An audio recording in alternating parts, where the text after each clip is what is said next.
Okay, now that we have successfully reviewed and saved the script, we're back in scheduled automations. We can find our script. If we click the tag icon on the controls above the script, we can give it a name. I'm going to call the script Aggregator. If we look to the right, we'll see there are messages here about when the script was last modified and how many boards it's enabled on. If you click on the enabled message, you'll see that we are currently enabled on Finish Movie Review, which is the scope we're currently in. This is typically what will happen if you create automation while you're in the scope of a particular board. The automation feature will automatically enable that script on the current board once you save it.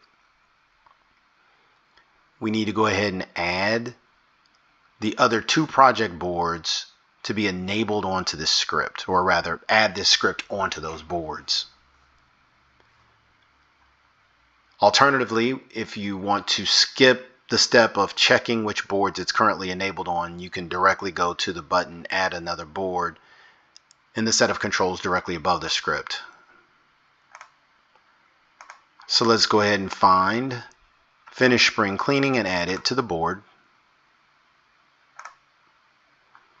We'll now have an opportunity to review the automation.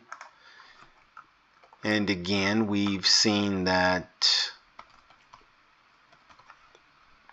pesky behavior in which it removes the board name variable. So just make sure you add that back in once you get to this relevant step.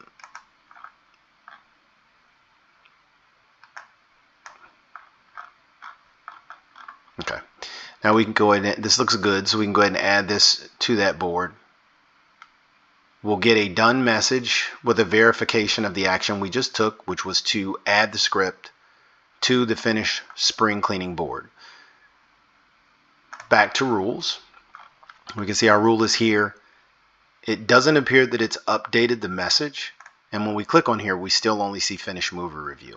Sometimes that doesn't update, but if you refresh your browser, you'll see our script move to the top. Last modified just a few minutes ago, now enabled on a couple different boards, and there we see our boards have been added, or the script has been added to those boards. We will then add this to another board. The last board is Vacation Prep. I'll select that one, add it to the board. Again, we get to review the script. We need to re-add the board name variable. Then we add that. We get our verification message. Back to rules. We'll do a quick refresh. And now we can see that we are active on all three boards. Okay, so we have the script created. We reviewed it for accuracy, and we've added the script to all three of our project boards. Next up, we'll test out our work.